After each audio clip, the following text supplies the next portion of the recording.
किसान भाई और राम राम। आज देश के प्रधानमंत्री जी ने कहा है कि सरकार वार्ता को तैयार है, दरवाजे खुले हैं, कभी भी वार्ता किसान कर सकते हैं।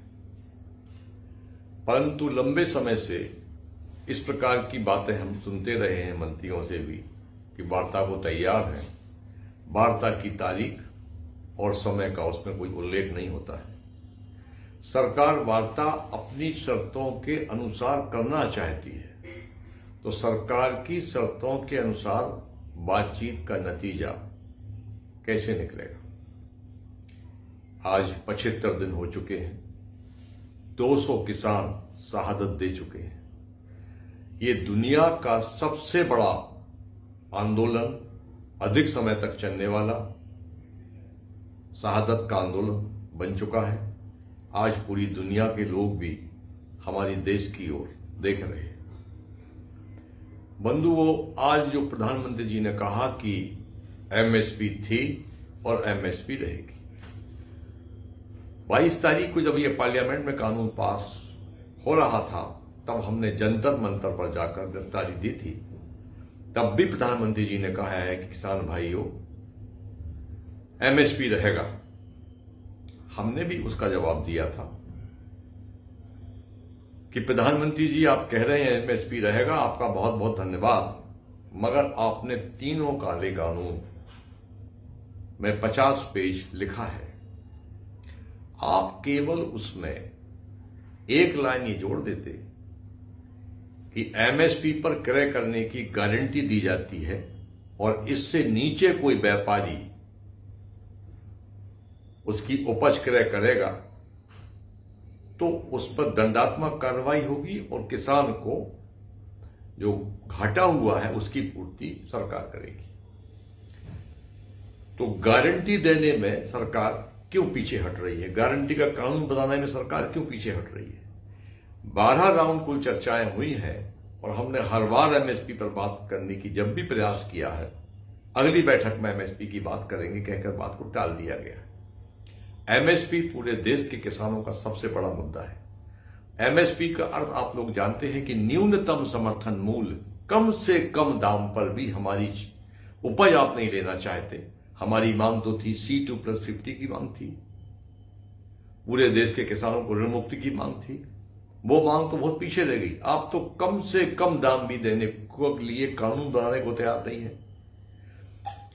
दूसरा, प्रधानमंत्री जी ने कहा कि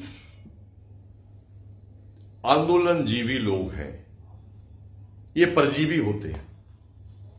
तो मैं बता दूं, इस देश के बहुत बड़े राजनेता ने कहा है कि जिस दिन सड़कें खामोश हो जाएंगी, ये संसद आवारा हो जाएगी। ये देश का प्रगतिशील आंदोलन है, ये देश की दिशा और दशा दोनों को बदलने का काम करेगा। गांधीवादी आंदोलन है, बार बार कहा है हमला चाहे जैसा हो, हाथ हमारा नहीं उठेगा।